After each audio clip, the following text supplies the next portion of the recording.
प्रभु राम देव भगवान अल्लाह खुदा ईश आदि नाम एक ही शक्ति के हैं। वो कैसा है, कहां है, कैसे मिलता है, किसने देखा है? ये प्रश्नवाचक चिन्ह पूर्ण रूप से हटाने के लिए अवश्य सुनिए जगत गुरु तत्वदर्शी संत रामपाल जी महाराज के अमृत वचन, सर्व पवित्र धर्मों के पवित्र शास्त्रों के आधार पर। ऐसा भी नहीं है कि हमने इनके प्रति अश्रद्धा रखनी है या इनके प्रति हमारे को नफरत हो ही नहीं सकती। वो तो अनजान व्यक्तियां का हो सके, जिनको ज्ञान नहीं, वो कह सकता है कि वह कहता है ये संत झूठ बोल रहा है, ये तो ऐसे ही अपनी महिमा बनाता है, कबीर साहब को भगवान सिद्ध करना चाहता है। मैं नहीं, हमने ये ऐसे याद आ जाएगी वो बात। अक्षर पुरुष एक पेड़ है, निरंजन हुआ की डार, और तीनों देवा शाखा है, ये पात रूप संसार। तब हमारे को कोई भी संशय नहीं रहेगा किसी भी प्रकार का, ना कोई बहका सकता आपको। ये देखियो, ये ऐसे पौधा बीजना है, या सिंचाई करेंगे यानी मूल परमात्मा की पूजा करेंगे, और लाभ ये टहनी देंगी, ये यहां से जाएगी खुराक इनमें से होती हुई, और इनका फल लगेंगे। बताइए बुरे क्यों कर लगेंगे? अनजान बालक तो बेशक टहनी तोड़ दे, और बीजने वाला रोएगा बैठ कर के मेरी टहनी क्यों तोड़ दी। यदि हम ब्रह्मा विष्णु महेश से नफरत कर ही नहीं सकते, ये तो प्यारे लगेंगे। ऐसे हमने इस ज्ञान को ऐसे समझना है, नहीं तो नादान संत आपको बिचला देंगे, झूठ बोल रहा है। कहाँ लिखा है तीनों गुण, रजगुण ब्रह्मा, सदगुण विष्णु, तम गुण शिव जी, यही तीनों गुण है। अरे सब जगह हम बचपन से सुनने लगे थे और यही सुनते सुनते आए, तीनों गुण है, रजगुण ब्रह्मा, सदगुण विष्णु, तम गुण शिव जी। तो गीता में यू मना किया भाई, अरे ये तो दुष्कृतिन बोले, बुरे कर्म है ये, भक्ति के अच्छे कर्म नहीं। दुष्कृतिन मूढ़ लोग, मूर्ख, कर्महीन, नीच व्यक्ति करते हैं ये पूजाएं, मेरी पूजा नहीं करते अर्जुन। और फिर बताया कि मेरी भी पूजा अनुत्तम अच्छी नहीं है, उससे ऊपर पूर्ण परमात्मा की भक्ति करने से जीव का छुटकारा होगा। वो पूर्ण परमात्मा कबीर साहब है। अब ये सिद्ध करने के लिए कि वो कबीर साहब और वेदों में लिखा है, इसके लिए आपको और ज्यादा थोड़ी सी हिम्मत और इस दास पर विश्वास रखना पड़ेगा कि जो कह रहा है दास, ये जरूर कुछ ना कुछ सत्य होगी, नहीं तो वैसे इंटरनेशनल लेवल पर ये बातें नहीं कही जा सकती थी। क्योंकि ये इतना सत्य ज्ञान है कि अनजान संत आपको इतना विचलित कर देते और पीछे लगा देते इस दास के, ये झूठ बोलता है। पर समय समय पर संत आते हैं, वो परवाह नहीं किया करते इन नकली लोगों की। उनको उन्होंने तो सदा ही ऐसे अत्याचार करवाए उन महापुरुषों के साथ जिन्होंने सत्य कहने की कोशिश की है। लेकिन अब वो समय नहीं, अब सभी पढ़े लिखे बहन भाई हैं और खूब विचार कर सकते हैं। अब वेदों में परमात्मा कबीर साहब को कबीर समझने के लिए ये उदाहरण आपके हरदम याद रहना चाहिए। अब जैसे यजुर्वेद है, कोई महिमा गावे, कोई शक्ति है, कोई ऐसी पुस्तक है जिसमें बहुत अच्छी प्रभु की स्तुतियां लिखी हुई हैं, और ये लिखे नहीं कि वो यजुर्वेद है। जहां यजुर्वेद लिखा हो वहां क्या लिख दे कि यज्ञ स्तुतियों का स्रोत वो है कहां, उसके लिए यजुर्वेद लिखना पड़ेगा। ऐसे ही ठीक इसी प्रकार अब देखो, इसको यजुर्वेद का संधि छेद करके लिखें तो ऐसे भी लिख सकते हैं, कोई दिक्कत नहीं, इसमें कोई शंका नहीं, क्योंकि ऊपर रह लगा हुआ है, ऐसे लिखा जा सकता है। ये वही पुस्तक कहलाओगी। और ऐसे लिख देंगे तो भी इसी पवित्र पुस्तक का बोध ये शब्द यजु भी कराएगा कि वो इस वेद, इस बुक के अंदर, इस होली बुक के अंदर, पवित्र वेद के अंदर लिखी हैं वो स्तुतियां, उसका नाम यजुर्वेद। ऐसे ही ये कबीर देव है, ठीक इसी प्रकार 4 वेदों में लिखा है कबीर देव, ये ऐसे लिखा कबीर देव। अगर हम इसको कबीर साहब कहते हैं, देव माने परमेश्वर, हम परमेश्वर को साहेब बोलते हैं, और कबीर कबीर है। अब ये जो कबीर शब्द हमने लिखा है ना, कबीर, ये अपभ्रंश होता होता ब बन गया। जैसे पंजाबी में वी को व को ब बोलते हैं, विचार, विचार, और ऐसे ही ये ज्यादातर प्रभावित क्षेत्र अपने जो मातृभाषा क्षेत्र की होती है वो ऐसे ही मिली जुली होती है। जैसे वन को वन बोलते हैं, वन लिखा वन होता है, बोलते वन, फिर वो वन ही हो जाता है। ऐसे ही तो अब वेदों को हम वेद कहा करते, वेद, लेकिन है वेद। तो ऐसे ये वास्तविक नाम इनका कबीर है। ये देखियो नीचे, जो सर्वशक्तिमान जगत पिता सर्व सृष्टि रचनहार कुल मालिक सब पाप काटने वाला वह काल के कारागार से छुटाने वाला अर्थात बंदी छोड़ है, वो है कौन? वो है इसको कबीर देव लिखें तो भी कबीर परमेश्वर का बोध है। अब इसको कबीर लिखेंगे, हम कबीर कहने लगे तो अब इस कबीर के कारण ही इसको जाना जा रहा, तो इसलिए कबीर ही बोला जाता है। और सही समझाने के लिए हम कहेंगे कि ये कबीर है, वही कबीर देव। अब इसको ऐसे लिख देंगे तो भी वही बात है, और इसी से हमने बना के इसको कबीर बना दिया। वास्तव में ये नाम ये है। और इसको ऐसे लिखेंगे, इसको कवि लिखेंगे। कवि का अर्थ भी शब्द कोश में सृष्टि रचनहार ब्रह्मा, ब्रह्मा का अर्थ होता है सृष्टि रचनहार। ये वास्तव में सृष्टि रचनहार है, इसलिए इसको कवि नाम है, कबीर है यो। तो इसको ऐसे भी कहेंगे, कवि लिखेंगे तो भी यही लिखेंगे। लेकिन हम जैसे यजु लिख दिया है, यजु का क्या अर्थ हुआ? यजुर के साथ वेद लिखना पड़ेगा। तो ऐसे ही इस कबीर के साथ अब वेद लिखेंगे तो कवि यजुर्वेद हुआ, अलग लिखेंगे यजु करता रहो, क्या तो क्या यजु का। तो ऐसे ही ये कबीर, फिर हम इसको जानने के लिए कबीर ही कहने लगे, तो इसका वास्तविक नाम ये है, ये समझना। और कबीर का अर्थ शब्द कोश में ब्रह्मा सूर्य लिखा है, तो ब्रह्मा का अर्थ भावार्थ सृष्टि रचनहार। त्रिलोकीय ब्रह्मा तो केवल रजोगुण प्रभावित करके जीव से ही अन्य प्राणियों की उत्पत्ति करवाता है, इसलिए ब्रह्मा की उपाधि प्राप्त है। ये वास्तव में ब्रह्मा से है नहीं, यदि एक विभागीय मंत्री समझ लो, और ये वास्तव में ब्रह्मा पूर्ण परमात्मा, यानी इसलिए इसको कवि कहते हैं। इस पॉइंट को याद रखोगे जब आप कैसे समझाओगे। और इसके लिए वेदों में आपको सैकड़ों मंत्र आप दास दिखाएगा, और तभी चारों वेदों में, एक में नहीं चारों वेदों में, और स्पष्ट लिखा हुआ स्वयं कबीर देव है सारी सृष्टि के रचनार। अब वेदों में प्रवेश करने से पहले वेदों के अंदर परमात्मा कबीर साहब का शब्द स्पष्ट लिखा हुआ है, और वेदों में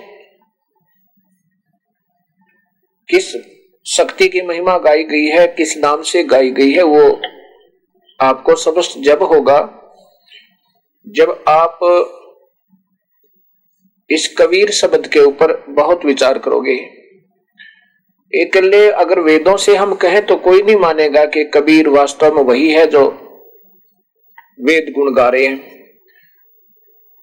अभी आपको प्रसंग चल रहा है उन संतों का जिन्होंने स्वयं देखा उस प्रभु को, सतलोक में देखा और फिर काशी के अंदर एक धानक का जुलाहे का कार्य करते हुए देखा। अब ये शब्द कोश देखिएगा, कवि शब्द का अर्थ देखने के लिए इसका वास्तविक अर्थ कबीर शब्द का वास्तविक अर्थ कवि का जो है ब्रह्मा और सूर्य, बुद्धिमान, सर्वज्ञ आदि, ये वही हिंदी संस्कृत हिंदी कोश वामन शिवराम आपटे द्वारा रची हुई। ये देखिएगा, या नीचे देखो,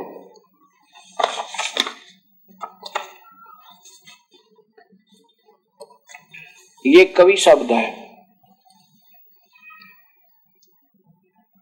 और इसका वास्तविक अर्थ है प्रतिभाशाली, सर्वज्ञ।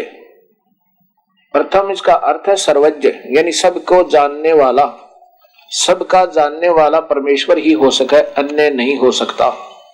तो इसका कुछ ना कुछ अर्थ तो किसी शब्द का बनता ही है, चाहे कोई भी कैसा ही शब्द क्यों ना हो। तो इस कवि के शब्द ये बना रखे हैं कि सर्वज्ञ, दूसरा प्रतिभाशाली, चतुर, विद्वान, विचारवान, विचारशील, प्रशंसनीय आदि। अब ये अपसर्ग लगकर जो कवि है, अब ये यहां से फिर इसी का अर्थ दूसरा शुरू होता है, अपसर्ग लगे, ये कबीर है।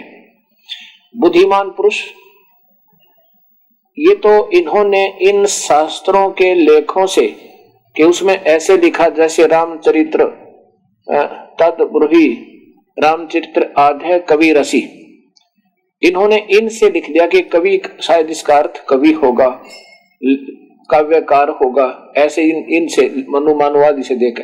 लेकिन इसका वास्तविक अर्थ कवि का ब्रह्मा और सूर्य, ये अपसर्ग लगने के बाद फिर ये प्रारंभ होते हैं, यहां से ऐसे देखा जाता है। ये सीधा अर्थ है। इसमें किसी भी शास्त्र का सहारा नहीं है, इसमें किसी का शास्त्र का सहारा नहीं होता, सर्वज्ञ सीधा ही। आगे फिर मनु से ये आगे निकाले ये अर्थ अलग से, वास्तव में ये अर्थ है इनका, सर्वज्ञ और फिर ब्रह्मा और विष्णु, ब्रह्मा और सूर्य। ब्रह्मा भी हो सका है, सूर्य माने सबसे तेजों में, क्योंकि इस ब्रह्मांड में सूर्य ही सबसे ज्यादा तेज प्रकाश है, इसलिए उस परमेश्वर की उपमा सूर्य से ज्यादा नहीं कर सकते, क्योंकि यहाँ का अंतिम प्रकाश स्रोत है।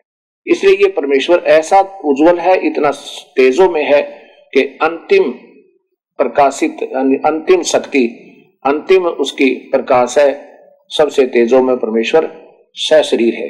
ब्रह्मा माने सृष्टि रचनार, ये ब्रह्मा ने 3 लोक वाला। इसका तो वेदों के बाद इसका नाम उपमा के आधार पर कबीर पड़ा। अब आपके समझ में ये वेदों का ज्ञान आवेगा। अब कवि शब्द को कोई काव्यकार कहता है, ये तो हो ही नहीं सकता, ये कबीर नहीं हो सकता। वास्तव में इनका नाम ये कबीर है। अपसर्ग कवि लगाओ, अपसर्ग हटा देंगे तो भी कवि अर्थात कबीर ही होगा।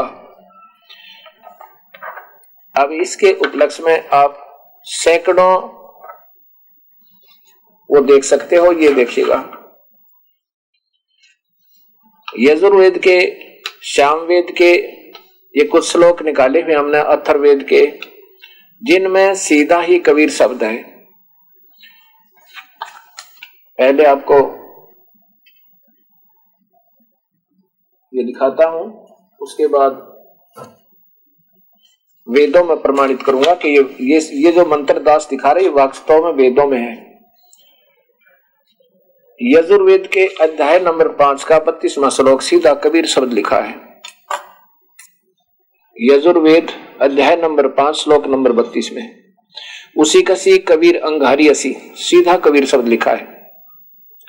इसको संधि छेद करेंगे तो भी, और पाप कर्म काटने वाला कबीर परमेश्वर है। उसी कसी या सर्वशक्ति शांति, सर्व वास्तविक जो शांति देने वाला है वो कबीर, पाप काटने वाला, बमभारी, बंधनों का शत्रु बंदी छोड़।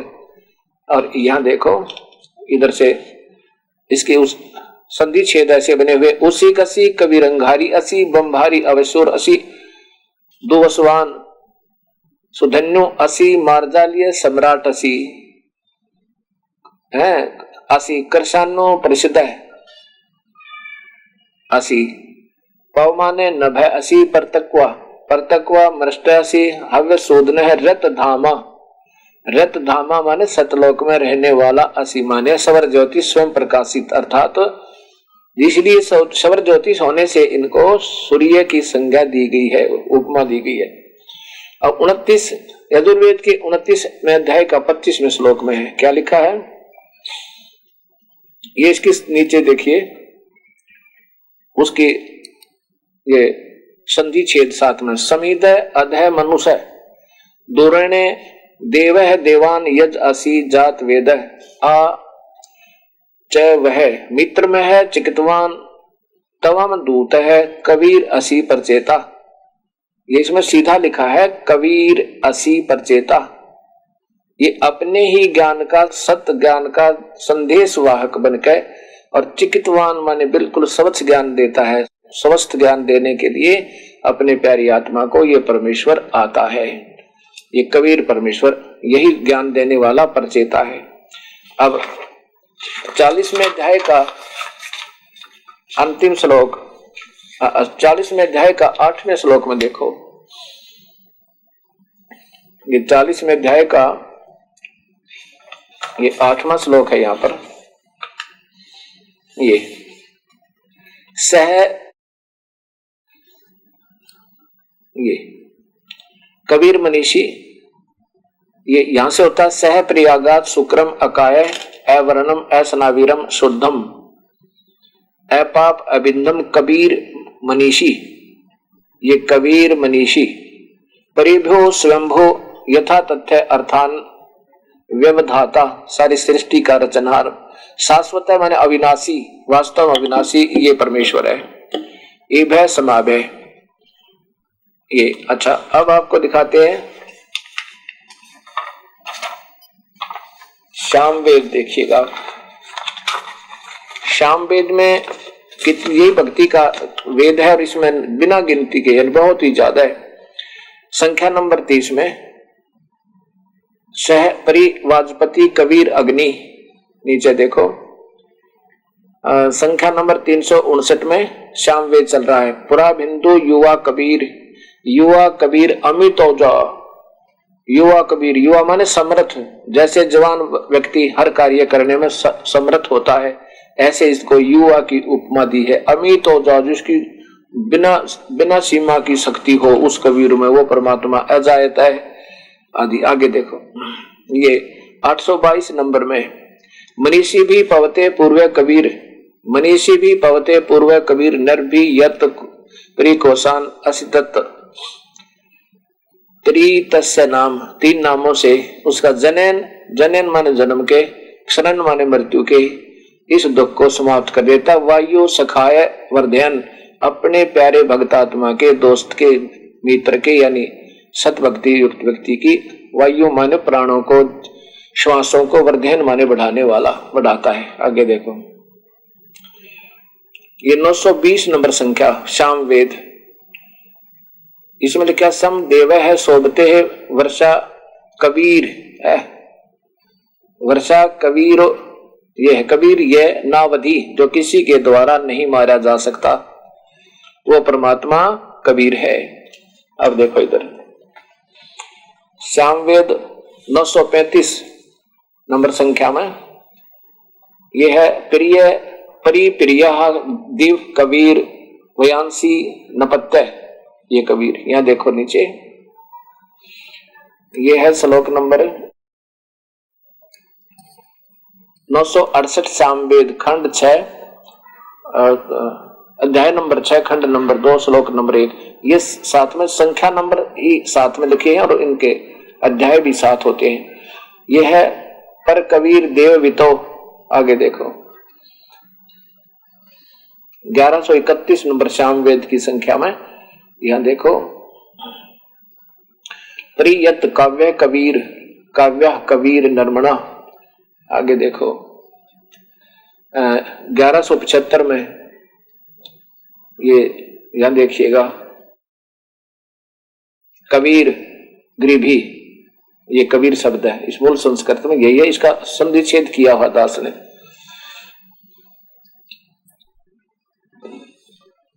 अब देखो ये संख्या नंबर 1204 में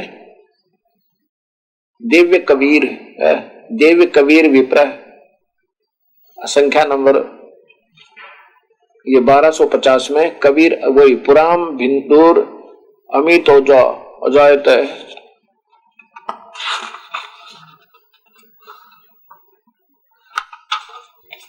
ये श्यामवेद ही चल रहा अभी। 1286 पृष्ठ पे 1286 संख्या नंबर में कबीर ऐसा कबीर अभिष्टुत है। आगे देखो 1338 में 1318 में ये कबीर शुरू में ही कबीर है, कबीर वेदसा परियसी प्रेसी। आगे देखो 1400 नंबर में भद्रावस्त्रा समन्या कबीर निवचनानि संसन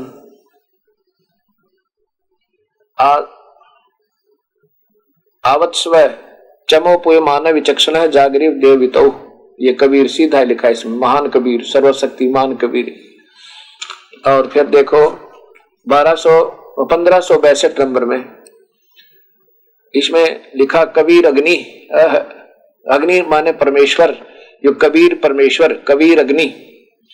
यहां सीधा कबीर अग्नि यानी वो अग्नि रूपी अग्नि जिसको कहते हैं परमेश्वर, वो भी कबीर है, कबीर अग्नि। आगे देखो 1711 में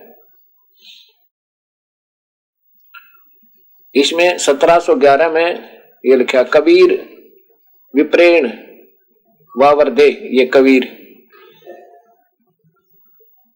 और आगे देखो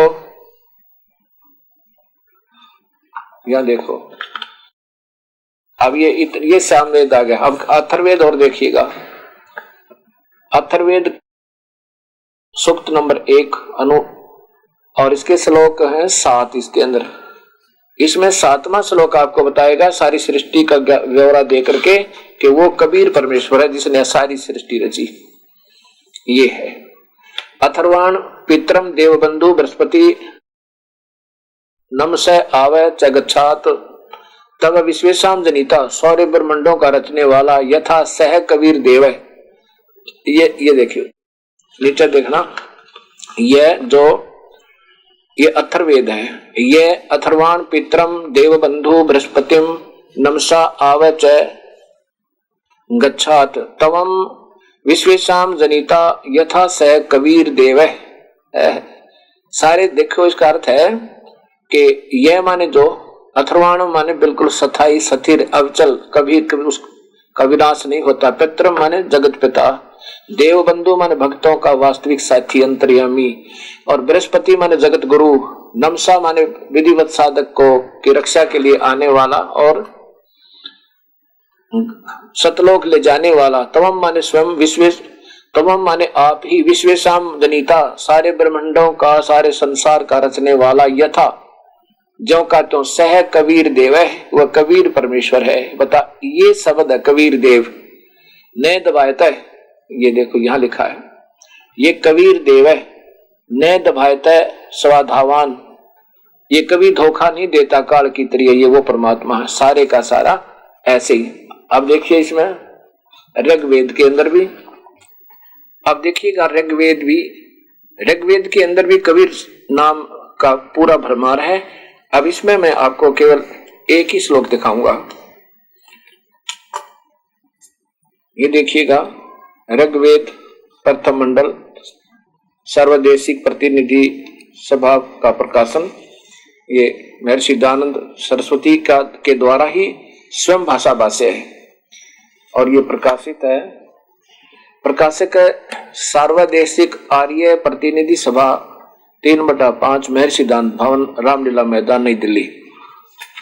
और ये देखो इसमें ये है ऋग्वेद मंडल नंबर 1 सूक्त नंबर 11 और इसका श्लोक नंबर 4 पे देखो।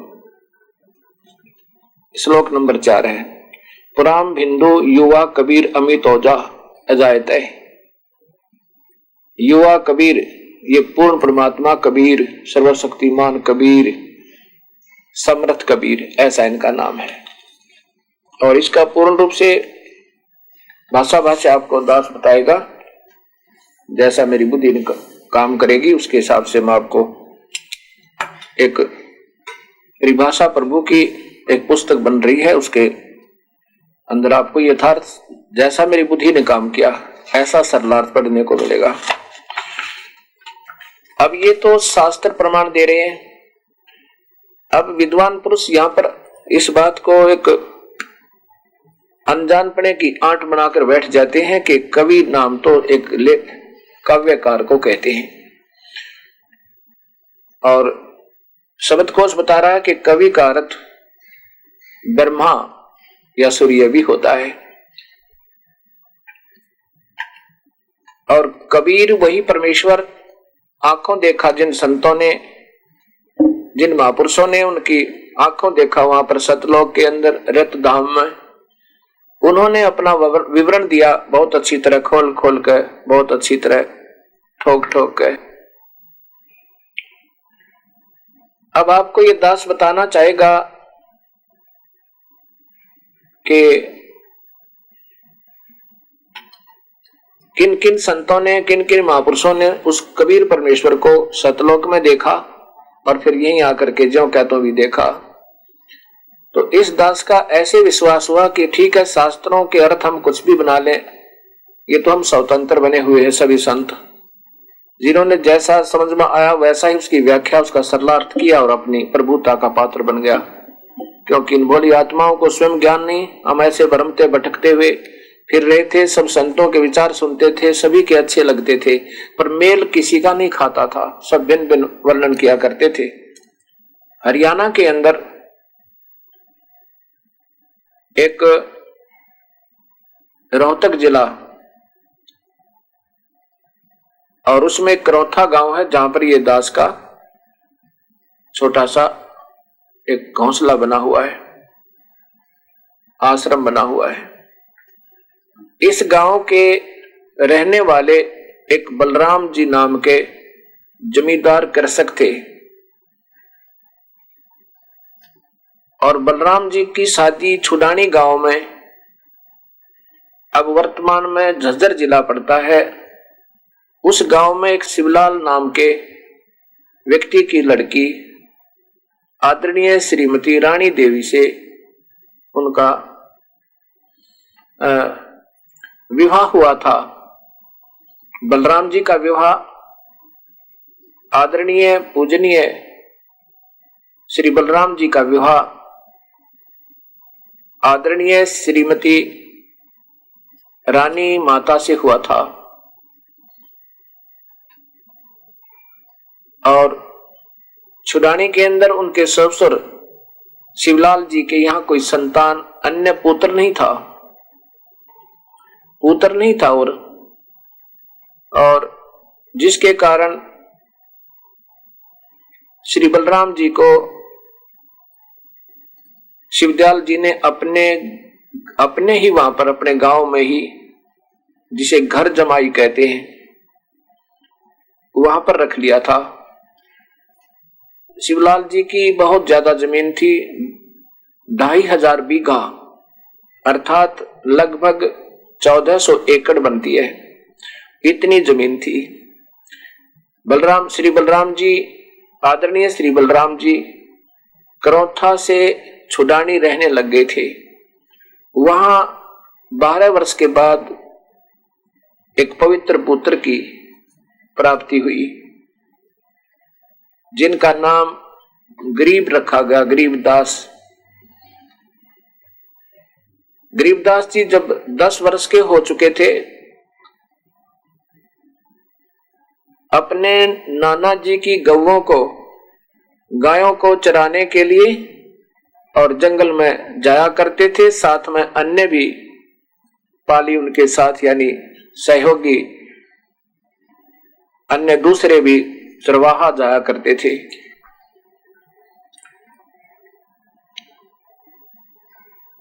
परम आदरणीय श्री गरीबदास जी का जन्म सन 1717 विक्रमी संवत सन 1774 के अंदर श्रीमती रानी देवी की कोख से हुआ।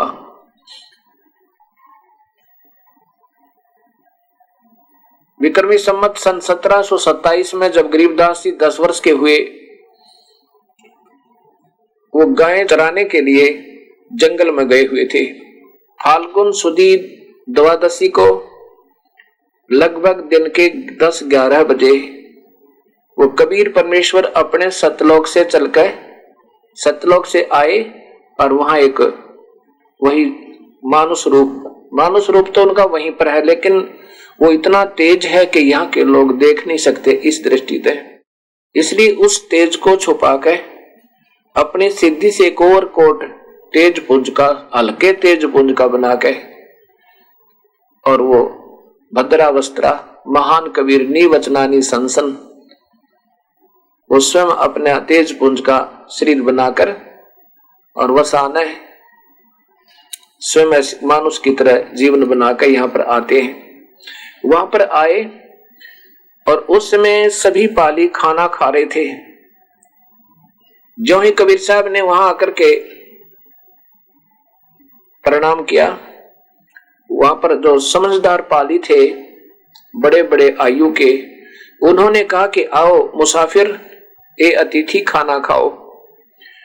कबीर साहब ने कहा भी खाना तो मैं नहीं खाऊंगा और धन्यवाद आपका, खाना तो खा के आया हूं मैं अपने गांव से। तो गरीबदास जी ने पूछा आपका गांव कौन सा है महाराज जी, ए अतिथि? क्योंकि महात्मा जी कबीर साहब जो है जिंदा का रूप बना के जैसे धर्मदास जी को मिले थे, उसी वही रूप जिंदा महात्मा का, जैसे मुसलमान के अंदर धर्म के अंदर एक फकीर होते हैं, एक साधु होते हैं जिनका काला टोपा ऊंचा लंबा और एक और कोट होता है, ऐसा पहने हुए थे। तो साधु नजर आते थे। गरीबदास जी ने कहा कि महाराज जी आपका गांव कहाँ है, कितनी दूर है? कबीर साहब ने कहा कि मेरा गांव का नाम सतलोक है और यहां से 16 शंख कोस की दूरी पर है। तो गरीबदास जी ने कहा कि आपको भूख लगी होगी, बहुत दूर से चलकर आए हो। कबीर साहब ने कहा कि ऐसी कोई बात नहीं है। तो गरीबदास जी ने कहा कि आप खाना नहीं खाते हो तो दूध पियो। दूध तो आपने महात्मा जी पीना ही पड़ेगा, ऐसे तो हम अतिथि को नहीं जाने देंगे, आगे गिर जाएंगे चरणों में। आपने दूध पान तो करना ही होगा। कबीर साहब ने कहा भी मुझे दूध पान करवाना चाहते हो तो ठीक है, मैं दूध पीऊंगा। दूध पीऊंगा बगैर ब्याई हुई बछिया का, गाय का, यानी कंवारी बछिया का। तो जो दूसरे बड़े बड़े पाली थे बड़ी आयु के, वो कहने लगे महात्मा जी आपका दूध पीने का इरादा नहीं, आप तो मजाक करते हो, कंवारी बछिया कभी दूध दे सकती है? कबीर साहब ने कहा भी यदि दूध पिलाना है तो मैं कंवारी बछिया का ही पीऊंगा। गरीबदास जी उठे, वो 10 वर्ष के बालक एक अपनी प्रिय बछिया को लेकर, कंवारी बच्ची को, और गौवों के समूह में झुंड में ले आए पकड़ के, गले की बंधे हुए रस्से था, और कहा महात्मा जी देखियो ये इतना तो इसका बच्चा है, छोटे छोटे थन है, सतन है, ये दूध कैसे देगी महाराज जी? कबीर साहब कहने लगे कि जो तुमने ये मटका तुम्हारे पास है, ये पात्र है ना जिसमें तुम लस्सी लाए हो अकान जी, इसको साफ कर लो। उसी समय साफ किया हुआ था। कहने लगे जी अब तो खाना खाया है, अभी साफ करके रखा है, तो इसकी बछिया के, इस छोटी बच्ची के, गाय की छोटी बच्ची, कुंवारी बच्ची के नीचे रख दो, सतनों के नीचे। जो ही सतनों के नीचे वो पात्र रखा, ऊपर से कबीर परमेश्वर ने ऐसे थपकी लगाई उस बछिया के, इतने लंबे लंबे सतन हो गए, अपने आप दूध उनमें से सर्वित हो गया। और जब वो पात्र भर गया उस समय अपने आप रुक गया, और थन इतने ही लंबे लंबे जो के तुम दिखाई देते। गरीबदास जी ने, 10 वर्ष के बच्चे गरीबदास जी ने उठाकर वो पात्र जो का त्यों कबीर साहब को दे दिया कि महात्मा जी दूध पान करो। अब कबीर साहब ने आधा दूध पिया और आधा कहा लो भी बच्चों पालियो, तुम भी पी लो, गवालो गोपालो तुम भी पी लो।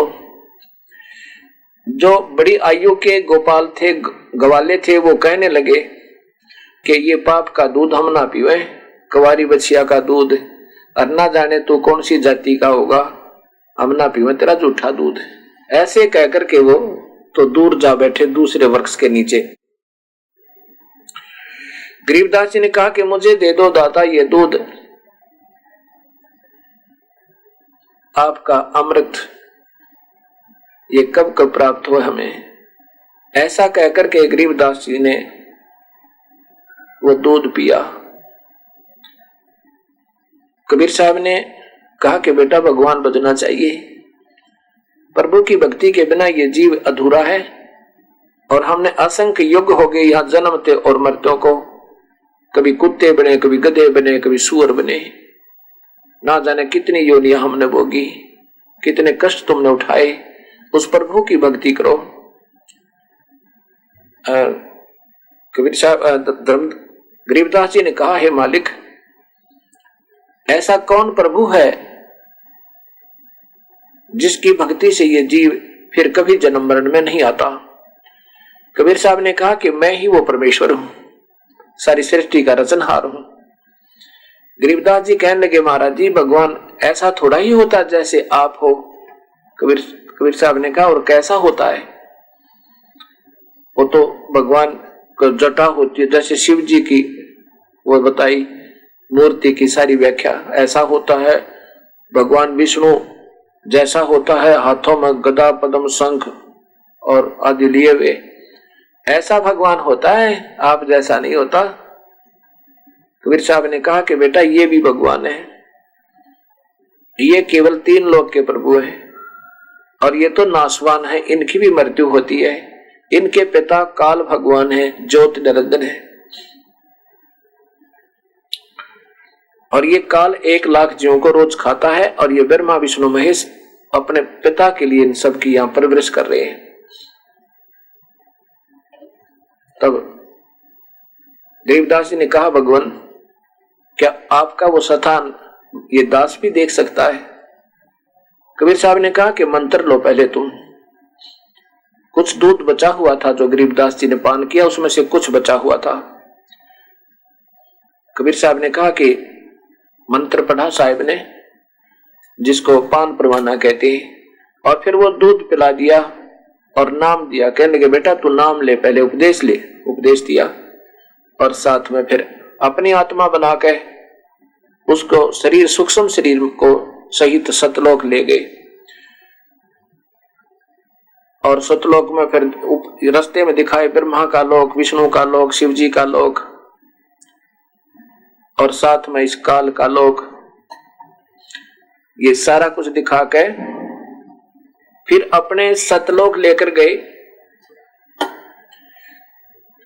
और वहां पर जाकर देखा गरीबदास जी ने कि कबीर परमेश्वर जो जिंदा के रूप में उनके साथ गए थे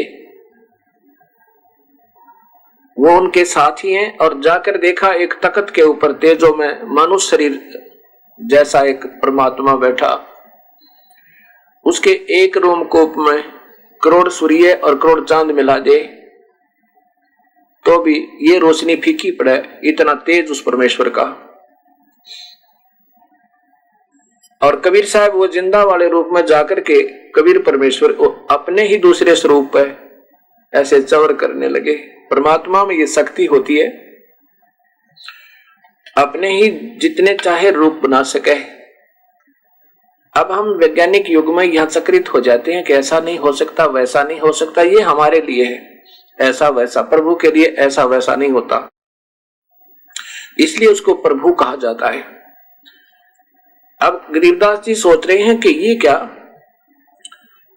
ये भगवान तो ये होगा जिस जो तख्त पर बैठा हुआ है, और ये नीचे से आया हुआ महात्मा तो इनका नौकर होगा यहाँ पे। इतना ही सोच रहे थे, उसी समय वो तेजो में शरीर अपना ही परमेश्वर का खड़ा हुआ। और कबीर साहब जो जिंदा रूप में नीचे से गरीबदास जी के साथ गए थे वो उस तख्त पर विराजमान हो गए जो कि सतलोक की गादी है। और वो तेजो में शरीर खड़े हो गए और कबीर साहब उस गद्दी पर विराजमान हुए। और तेजो में रूप मालिक का अपने ही दूसरे जिंदा वाले रूप पर चंवर कर रहे हैं, सफेद सफेद बालों का। अब छोटा सा बालक रूप यानी गरीबदास जी देख रहे हैं कि परमात्मा और इस भगत के ऊपर एक छोटे से सेवक के ऊपर चंवर कर रहा है।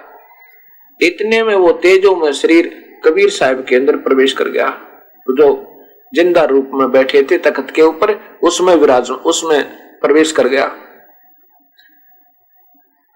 इस दौरान लगभग 4-5 घंटे ऐसे लग गए। उधर क्या होता है कि नीचे गरीबदास जी का शव ऐसे समाधि से नजर आ रहा था। दूसरे पालियों ने 1 घंटे के बाद देखा कि ये महात्मा तो चला गया है और ये वो लड़की का लड़का अर्थात गरीबदास ध्यान लगाए बैठा है। एक गोपाल ने, ग्वाले ने जाकर कहा चरवाहा ने कि खड़ा हो, तेरी बारी आ गई है पशुओं को घेरने की। ऐसा जब नहीं बोल उठा तो ऐसे धक्का दिया कि खड़ा हो। जो ही ऐसा कहा वो लुढ़क गए। अब सब पाली वो ग्वाले इकट्ठे हुए और उन्होंने देखा कि तो मृत है, मर गया है। 1-2 वहां से भागा। गांव वहां से 1.5 किलोमीटर पड़ता है जहां पर ये घटना घटी थी, अर्थात जहां पर ये प्रभु दर्शन हुए थे उस प्यारी आत्मा गरीबदास जी को। 1.5 किलोमीटर वहां कबलाना गांव की सीम के पास, वहां से 1.5 किलोमीटर लगभग गांव छुडानी है। वहां से भागे गए। गांव में चर्चा चली। जो ही माता पिता को पता चला कि तुम्हारा इकलौता पुत्र और मृत्यु को प्राप्त हो गया, जो 12 वर्ष के बाद शादी के बाद उपलब्ध हुआ था। दोनों बेहोश हो गए। कई घंटों के बाद, काफी समय के बाद वो होश में आए। फिर सब व्यक्ति इकट्ठे होकर के वहां पहुंचे, देखा ये तो वास्तव में प्राण रहित है। वहां से सबको लेकर गांव में आए। उधर से, क्योंकि इस करौथा गांव के रहने वाले थे गरीबदास जी के पिताजी, और उनका ज्यादा भाईचारा यही करौथा गांव के अंदर ही था। वहां से घोड़ों पर सवार होकर 2 व्यक्ति आए। यहाँ से उनके हकीकियों को साथ बैठा करके ले गए। कुछ यहाँ से वैसे पैदल चल पड़े, कुछ गाड़ी दौड़कर चल पड़े, बैलगाड़ी लेकर। पहले ऐसे ही साधन थे। और फिर वहां शाम को पहुंचे। इतने प्रोसीजर में 6-7 घंटे लग जाते हैं। गरीबदास जी के शव को उठाकर चिता पर रख दिया जाता है और लकड़ियां लगाने लग जाते हैं, जलाने की तैयारी करते हैं, सभा करने की तैयारी हो जाती है। उसी समय कबीर परमेश्वर ने वहां से उनकी आत्मा को वापस शरीर में भेज दिया और चिता के ऊपर से ऐसे सारा शरीर में कंपन हुई और खड़े हुए तो गरीबदास जी यही आवाज लगाने लगे, अलल पंख अनुरागे हैं सुन मंडल रथीरे, दास गरीब उधारिया सतगुरु मिले कबीर। अब ये बानी बोलनी शुरू कर दी। अनंत कोट ब्रह्मांड का एक रति नहीं भारे, सतगुरु पुरुष कबीर हैं कुल के सिरजन आर। पंजा दस्त कबीर का सिर पर रखो हंसे, यम किंकर चंपे नहीं उधर जाते हैं वन से। गरीबदास जी ने ये वाणी बोलनी शुरू कर दी। अपने प्रभु के प्यार में आंखों देखा हाल जो सतलोक में देखा था वो ज्यों का तो वर्णन प्रारंभ कर दिया। और क्या क्या बोले, ऐसा सतगुरु हम मेला सुरत सिंधु के तीरी, सब संतन सरताज हैं सतगुरु अदल कबीरी। पर पटन पर लोके हैं जहाँ अदली सतगुर सहारे, भक्ति हेत से उतरे पाया हम दीदार।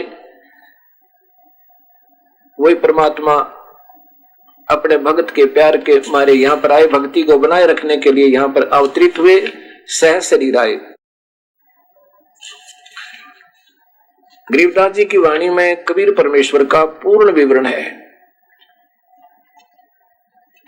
गरीबदास जी की वाणी में 4 वेद, 18 प्राण, 11 उपनिषद, रामायण, महाभारत, योग वशिष्ठ और पंतांजलि योग दर्शन, इनका सीधी भाषा में, साधारण भाषा में पूरा समावेश है।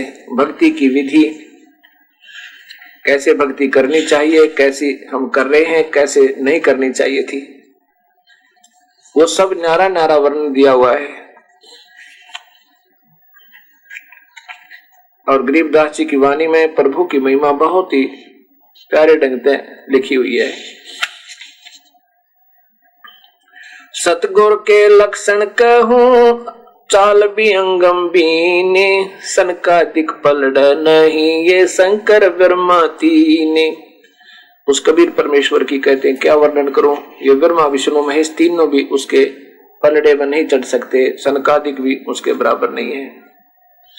पंजा दस्त कबीर का सिर पर रखो हंसे, यम किंकर चंपे नहीं उधर जाते हैं वन से। शरणा पुरुष कबीर का सब संतन की ओटे, गरीब दास रक्षा करे हैं कबो न लागे चोटे।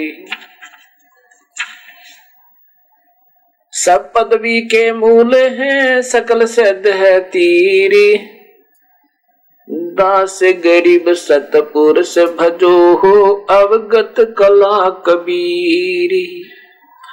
इसमें सारा ही तोड़ कर दिया एक ही वाणी में। सब पदवी के मूल हैं और सकल सिद्धि हैं तीरी, दास गरीब सतपुरुष भजो वो अविगत कला कबीरी। उस सतपुरुष का सेवन करो, वही अवगत कला यानी वही कबीर जो काशी में आया था। और फिर गरीबदास जी ने बताया कि हम सुल्तानी नानक तारे दादू को उपदेश दिया और जात जुलाहा भेद नहीं पाया, काशी माए कबीर होया। गरीबदास जी की जहां पर प्रभु से वार्ता हुई थी, जहां पर प्रभु कबीर साहब ने आकर के दर्शन दिए थे, छुडानी गांव के अंदर उस खेत का नाम, उस क्षेत्र का नाम नला बोलते हैं, नला। उस नला खेत के अंदर आज भी वो एक यादगार बना रखी है गरीबदास जी के वंशजों द्वारा, और वो प्रत्यक्ष प्रमाण दे रही है कि यहाँ कबीर साहब ने आकर सतलोक से गरीबदास जी को दर्शन दिए थे। और कितने अंतर में दिए थे। विक्रमी संवत 1575 में मगहर के अंदर कबीर परमेश्वर सह शरीर चले गए थे, उनका शरीर नहीं पाया था, केवल फूल मिले थे, सतलोक चले गए थे अपनी 120 वर्ष लीला करके। 1455 विक्रमी संवत 1455 से और 1575 तक 120 वर्ष तक यहाँ मनुष्य जैसा शरीर बनाकर अपना तेज पुंज का ओवरकोट पहन कर अपने वास्तविक शरीर पे, वही कबीर परमेश्वर जिसको कबीर देव कहो, कबीर देव उसको वास्तविक नाम है, कहा जाता है कबीर देव। हम उनको अपभ्रंश करके कबीर साहब कहने लगे। देव माने परमेश्वर, साहब माने परमेश्वर, देव माने भगवान और साहब माने भी भगवान, कबीर माने कबीर, कबीर देव, कबीर देव। जैसे यजुर्वेद, अब यजुर्वेद को यजुर्वेद और कबीर देव को कबीर देव ही कहना पड़ेगा, जिसमें ये सब गुण संपन्न है। वही कबीर साहब जो काशी के अंदर जुलाहे का काम किया करते थे और सह शरीर दो नरेशों के सामने, काशी नरेश वीर देव सिंह बघेल तथा मगहर नरेश बिजली खां पठान व अन्य दर्शकों,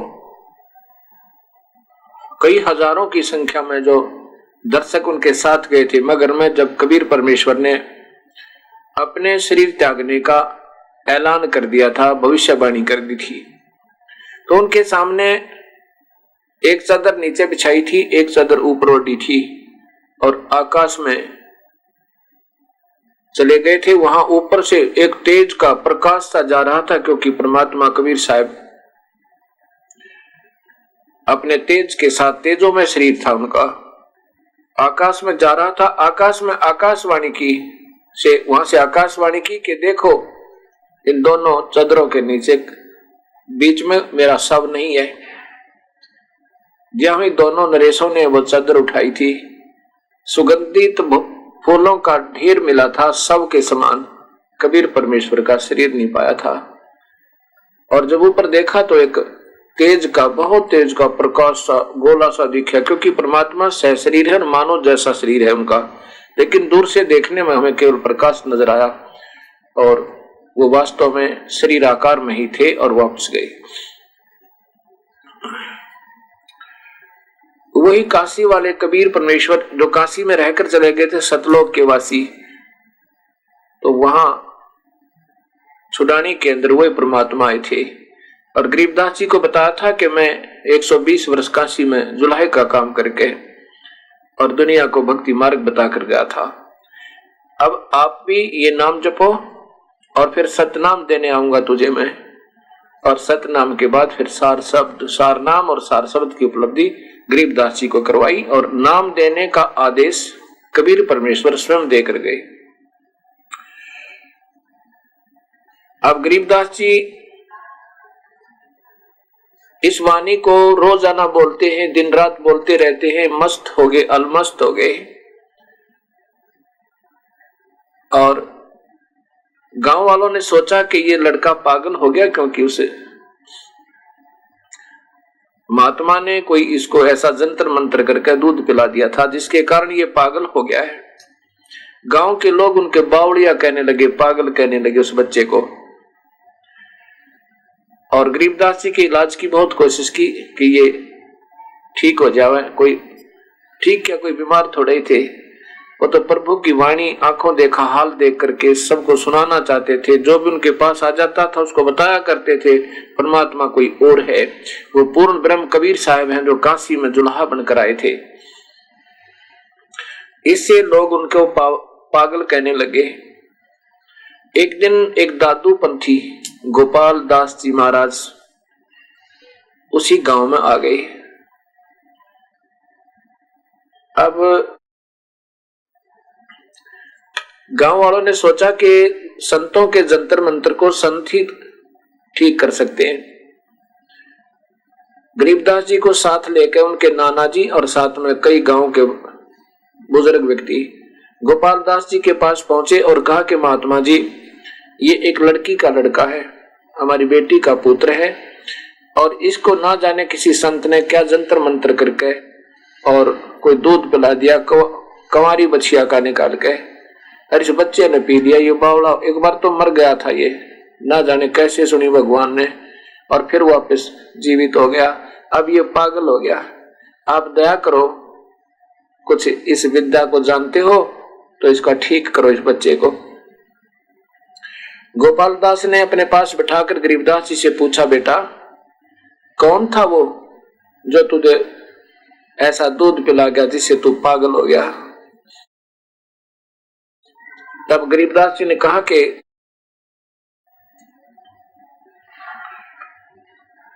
ना सतगुर जननी जने जिनके माने बापे, पिंड और ब्रह्मांड से रहित हैं जाने तीनों तापे। हम सुल्तानी नानक तारे दादू को उपदेश दिया और जात जुलाहा भेद नहीं पाया, काशी माए कबीर हुआ। अलल पंख अनुराग है सुन मंडल रे थीर, दास गरीब उधारिया वो सतगुर मिले कबीर। अब इस वाणी को लगातार गरीबदास जी 10-15 मिनट तक बोलते रहे ऐसी वाणियां। अब वो दादूपंथी महात्मा गोपाल दास जी वाणियों का रहस्य जानने वाले थे, और जब उन्होंने सुना कि हम सुल्तानी नानक तारे और दादू को उपदेश दिया, और वो दादू जी के पंथी थे क्योंकि दादू जी को भी कबीर साहब आकर मिले थे बूढ़ा बाबा के रूप में। ऐसे उनको एक पान के पत्ते के ऊपर पेय जल पिलाया था, शौच जल अपने लोटे मत डाल के, और प्रथम मंत्र दिया था पान के पत्ते पर रख के। उसके बाद ये नादान संत पान खिलाने लगे, पान का पत्ता खिलाने लगे। उपदेश देते तो फिर ऐसा नहीं था। तो गोपाल दास बड़े विस्मित हुए, बड़े उनको आश्चर्य हुआ कि ये तो बहुत ही अच्छी वाणी बोल रही है, तो पूर्ण परमात्मा का रहस्य जानते हैं।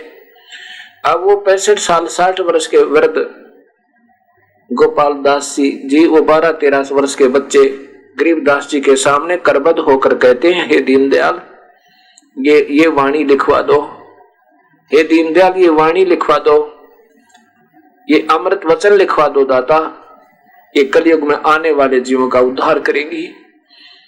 गरीबदास जी ने कहा कि अगर सारी लिखो तो ठीक है, नहीं तो अधूरी मत छोड़ना। गोपाल दास जी ने कहा कि जैसे तो आप कहोगे ऐसे करूंगा। गरीबदास जी की नाना जी का एक बेरी का बगीचा था जिसमें बेरी लगी हुई थी, और उसमें एक जाटी का वृक्ष था। उस जाटी के वृक्ष के नीचे बैठ गए गरीबदास जी बोला करते थे 13 वर्ष के बच्चे, और दादू जी लिखा करते थे। दादू जी के शिष्य वो गोपाल दास, यानी दादू जी की परंपरा में आए हुए दादू जी के पंथी वो गोपाल दास जी लिखा करते थे। लगभग 6 महीने में जाकर के ये वाणी का लेखन कार्य समाप्त हुआ, और वो लिपिबद्ध की गई वाणी गरीबदास जी का ग्रंथ साहिब के नाम से, सत ग्रंथ साहिब के नाम से प्रसिद्ध है। और उसी के आधार पर ये दास सब भक्त आत्माओं को पूरे विश्वास के साथ बताना चाहता है कि कबीर परमेश्वर है। ऐसे ये वाणी का लेखन कार्य हुआ, और जिसके आधार पर आज उस कबीर परमेश्वर का एक ऑथेंटिक रिकॉर्ड, बिल्कुल सत्य इतिहास हमारे साथ पास उपलब्ध है। ऐसे वो कबीर परमेश्वर जिन्होंने आंखों देखा वो संत बता रहे हैं और वेद गुण गा रहे हैं। गीता बता रही है कि वो परमात्मा कोई और है जो सत्यलोक में रहता है, जो परम शांतिदायक है, जो जीवन मरण को मिटा सकता है। गरीबदास जी को लेकर के कबीर साहब धर्मराज के दरबार में पहुंचे, जहां पर यह लेखा जोखा करता है एक ब्रह्मांड का। वहां पर एक धर्मराय है, धर्मराय का एक लोक है जहां पर सबके वहां लेखा जोखा होता है, सबके कर्माधार पर वहां पर हिसाब लिखा हुआ होता है। ये समझो कि एक ब्रह्मांड का वो चीफ जस्टिस होता है और वो चीफ जस्टिस जो है सबका न्याय करता है। कर्म आधार पर सबको सुख या दुख उनके कर्मों के आधार पर वहां पर हिसाब रखता है। न्यायाधीश के सामने ब्रह्मा विष्णु महेश भी कांपते हैं जाके, तीन लोग के प्रधान होते हुए भी। कबीर साहब गरीबदास जी की आत्मा को लेकर धर्मराज के दरबार में पहुंचा, उसको धर्मराय भी बोलते हैं। जो ही कबीर साहब ने प्रवेश किया उनके ऑफिस में तो धर्मराय खड़ा हो गया और अपनी चेयर छोड़ दी, अपनी कुर्सी त्याग दी और कहा, परवरदिगार विराजमान होइए। जैसे हिंदुस्तान का राष्ट्रपति यदि सुप्रीम कोर्ट के चीफ जस्टिस के ऑफिस में जाएगा तो वो तुरंत कुर्सी त्याग देगा, क्योंकि राष्ट्रपति सुप्रीम पावर होती है देश की और वो सुप्रीम जज भी होते हैं, चीफ जस्टिसों के भी चीफ जस्टिस होते हैं। इसी प्रकार कबीर परमेश्वर के जाते ही धर्मराज ने कुर्सी त्याग दी और प्रार्थना की कि बैठ जाओ दाता। कबीर साहब खड़े खड़े अपनी समर्था का प्रमाण देने के लिए, गरीबदास जी का विश्वास दृढ़ करने के लिए कह रहे हैं। जैसे बड़े अधिकारी छोटे कर्मचारी अधिकारियों पर अपना धाक जमाते हुए बोला करते हैं, क्या बोले, धर्मराय दरबार में दई कबीर तलाक, बोले चुके हंस को हो पकड़ियो मत कजाक। कबीर साहब ने कहा उस धर्मराज को कि मेरे किसी भी भूले चुके हंस को, जिसने मेरा सत्य उपदेश मेरे पूर्ण संत ले रखा हो और तेरे यहां दरबार में अगर कोई ले आवे पकड़ के, तो उसका हिसाब किताब मत करना, मेरे पास भेज देना। बोले पुरुष कबीर से धर्मराय कर जोड़े, तुमरे हंस को चंपो नहीं मोहे 2 लाख करोड़े। धर्मराज ने हाथ जोड़कर धर्मराय ने कहा कि हे परमात्मा कबीर साहेब, बोले पुरुष कबीर से, पुरुष माने प्रभु, प्रभु कबीर से, कबीर देव से। धर्मराय ने बोला, परमात्मा तेरे हंस ने, तेरी भक्त आत्मा ने, हंस माने अच्छी आत्मा जो भक्ति सत्य करती है, तेरे हंस को पकड़ो नहीं, मैंने 2 लाख करोड़, मैंने दुहाई है तेरी, लाख करोड़ दुहाई करता हूं, नहीं पकड़ूंगा। लेकिन फिर कहते हैं, प्रभु मेरी एक समस्या है मेरे सामने, आपकी शरण में आने से पहले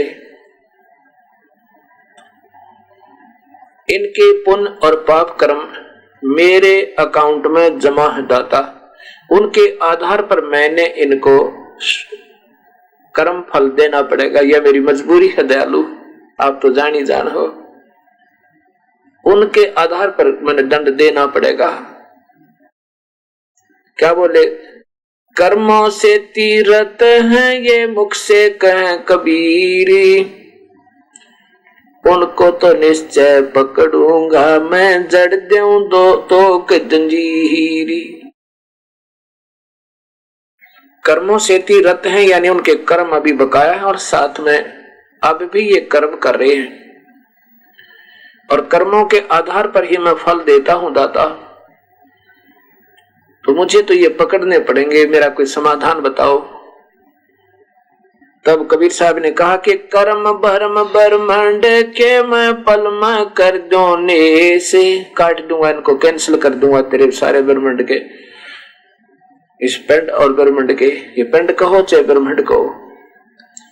कर्म भरम ब्रह्मंड के मैं पल में कर दूं नेश, अपने जीवात्मा के पाप कर्मों को काट दूंगा। जैसे यजुर्वेद के 5वें अध्याय के 32वें श्लोक में लिखा है कि अंगारी कबीरसी और जिन हमारी दो ही दी सो करो हमारे पेश, जिन्होंने हमारी दुहाई दी है, मेरा उपदेश लिया हुआ सच्चा, और गलती से तेरे यहां जाता मेरे पास भेज देना, उसका लेखा जोखा भी मत करना।